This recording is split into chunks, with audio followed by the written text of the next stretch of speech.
Là,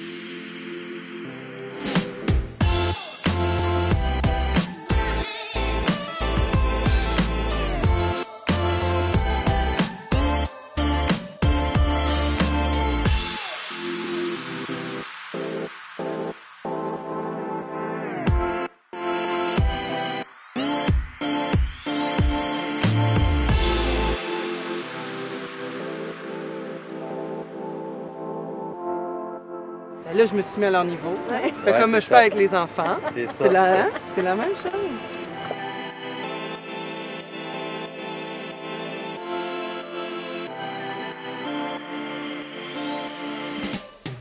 Salut! Aujourd'hui, à Génération Durable, on est dans la magnifique région de Charlevoix et on s'en va à la rencontre de la famille Girard derrière les succès de Viande Bio Charlevoix.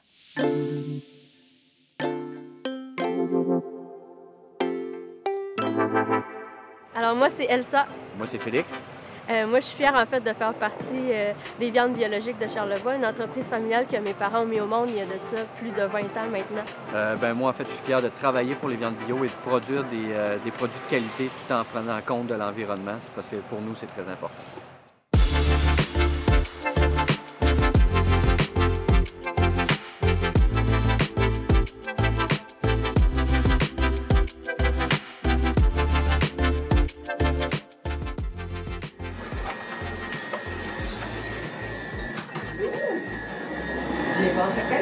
C'est moi, Roxane. Hey, salut! Enchantée. Hey, merci de nous accueillir chez toi. Mais ça fait plaisir, bienvenue chez nous. Hey, je suis bien curieuse, j'ai envie de voir vos produits. Oui, ben là, écoute, là maintenant, tu es dans notre comptoir de vente, en fait. Là. Fait qu'ici, tu as toutes les gammes de charcuterie cuite, charcuterie séchée, verrine, notre poulet entier en découpe. Écoute, quand tu viens ici, tu as accès à 100% de nos produits qu'on développe.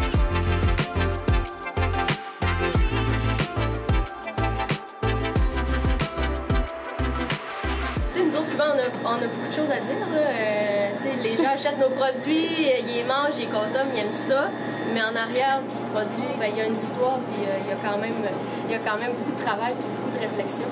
C'est temps plein ça. Ouais. Tout ce qu'on peut avoir proche, on va le prendre parce que c'est ça, plus niveau, tout coûte plus cher, les transports et tout. Fait que si on peut avoir des produits frais de la région, mais c'est sûr qu'on va saisir l'occasion.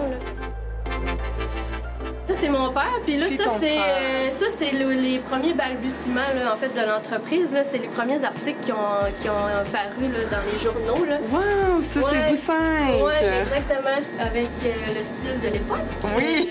Incroyable! Ça, 20 ans plus tard. Oui, ben là, on est sur la vague. Là. Écoute, autant dans le temps, on était complètement ailleurs. Là. Les gens étaient comme, là, vous sortez de où, vous? Là, présentement, je pense qu'on est pas mal dans les tendances puis dans ce que les gens recherchent. Je me mets dans la peau, dans les souliers de leurs parents. Wow, quelle fierté ils doivent avoir. Et puis maintenant, ils sont vraiment rendus là, à mettre les enfants de l'avant. Les enfants prennent des décisions. Belle entreprise familiale où on sent que les parents commencent un petit peu là, à donner de la corde aux enfants. Bon, ben justement, on se rend ça en arrière? Oui, je peux aller te faire visiter ça, ça me fait plaisir. Ah, super.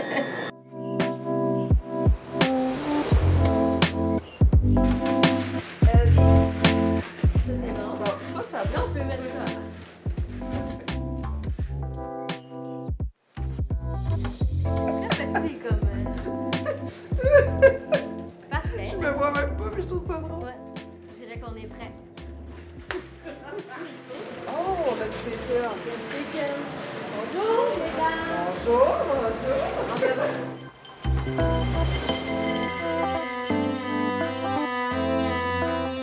Quand on tranche, souvent, il reste un morceau quand même important là, que nous, on ne peut pas utiliser parce qu'à un moment donné, le trancheur, ça a sa limite. Puis, je veux dire, tu ne veux pas envoyer une tranche ça de grosse non plus dans ton paquet. Là, pour le consommateur, il veut avoir des belles grosses tranches qui se ressemblent toutes. T'sais. Fait que nous, ce qu'on fait, c'est que ces bouts-là, nous, on les garde, on les faisait congeler. T'sais, souvent, on accumule, on est comme qu'est-ce qu'on pourrait faire avec. Puis là, finalement, on a approché le centre communautaire de notre région. Donc, eux récupèrent ces bouts-là, puis les redonnent à la communauté, en fait. Là.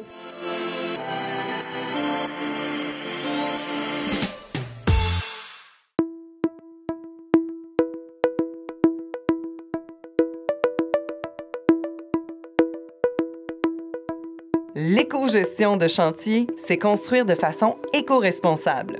Le but est de réduire à la source les matériaux, mais aussi de les réemployer. Les techniques innovantes et vertes de l'industrie de la construction permettent d'augmenter la durée de vie des bâtiments. On pense éco-gestion lorsqu'on choisit des revêtements qui préviendront les îlots de chaleur, lorsqu'on utilise des matériaux à contenu recyclé ou lorsqu'on récupère un maximum d'éléments sur un chantier. Et pourquoi pas utiliser de la peinture recyclée ou même à transformer des portes patio en fenêtres intérieures.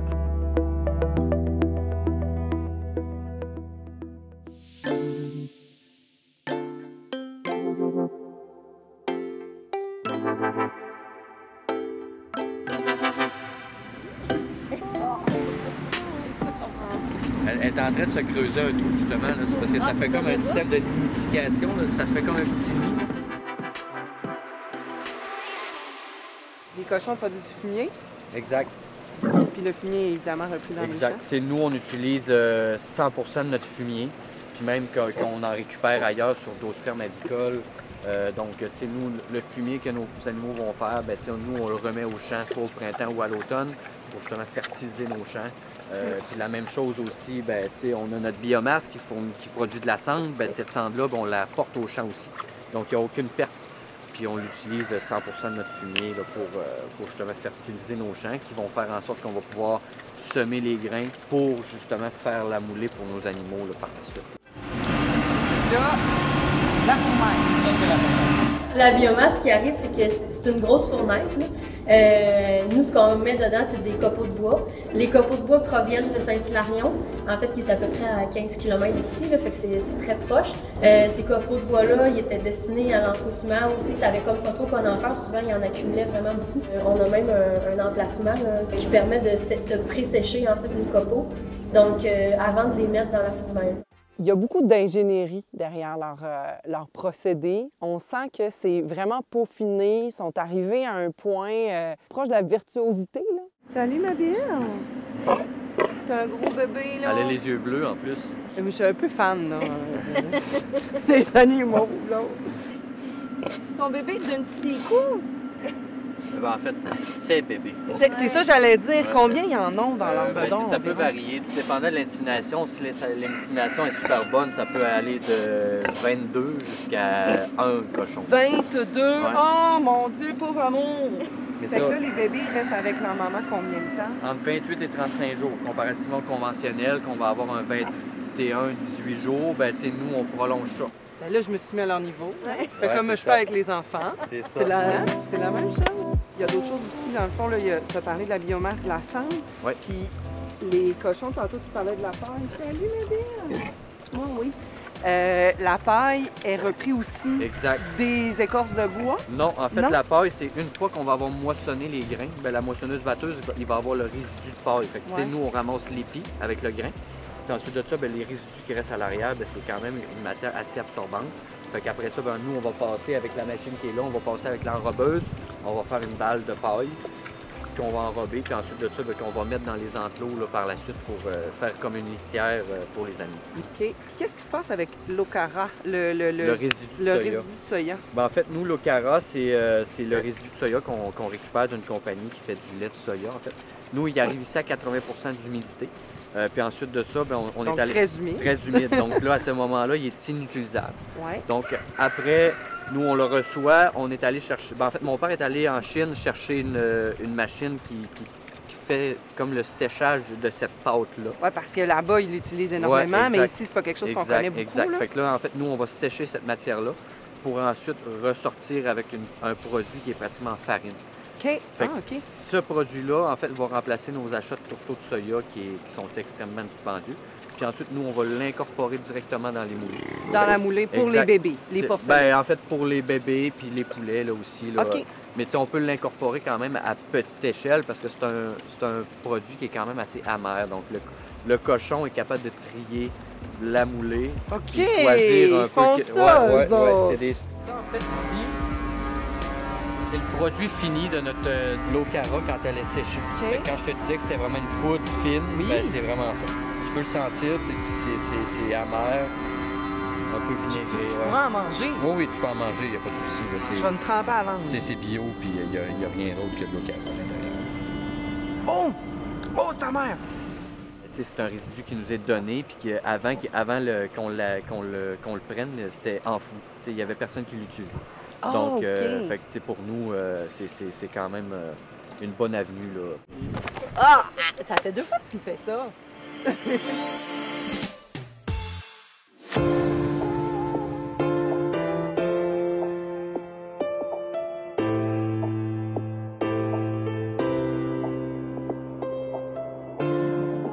C'est vraiment avec ce que je vois à travers les nouvelles, la télévision. J'ai aussi un peu voyagé, puis j'ai vu un peu des modes de vie différents. Puis je pense que en venant ici, ça m'a vraiment motivé à essayer de changer mes habitudes de vie pour avoir un impact minime. J'ai justement étudié en environnement, justement pour essayer d'aller un peu plus étudier ça, un peu plus développer ça pour voir comment que je pourrais pour réduire mon impact, là, mon impact environnemental. Là. Mon avenir à moi, j'aimerais ça qu'il soit beau et plus en santé, mettons, que ce qu'il est en ce moment. Parce qu'on entend tout le temps parler, l'environnement, il fait de la misère, la planète est en train de mourir justement, mais les adultes font presque rien. Donc c'est à nous que la responsabilité revient. Il y a un proverbe qui disait qu'on ne lègue pas notre terre à nos enfants, on l'emprunte à celle de nos enfants. Ici, vous avez les grosses pièces. La Copa, la Lonza, vous avez la pancetta plate, la pancetta roulée.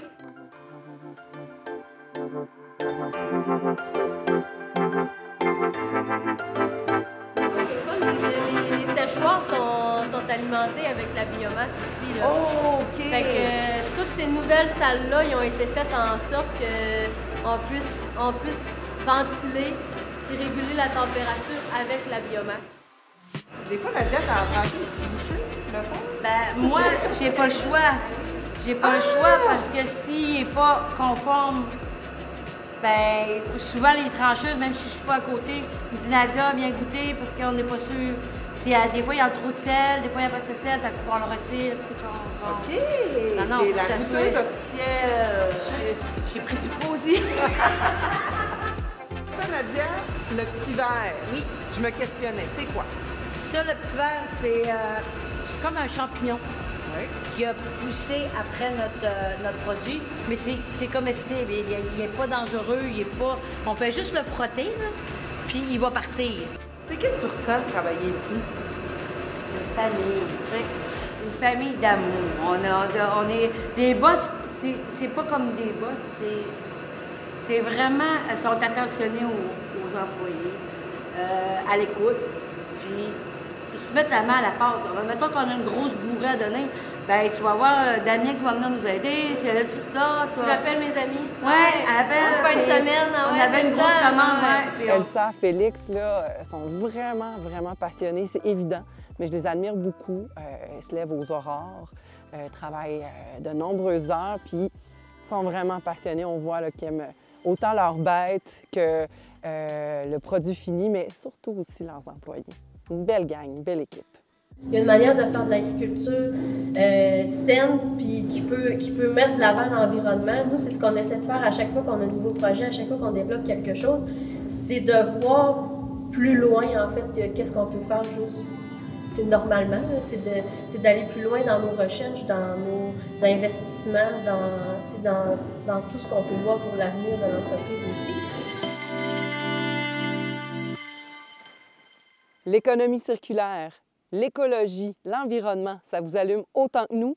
Restez avec nous. Prochaine émission de Génération durable, très bientôt.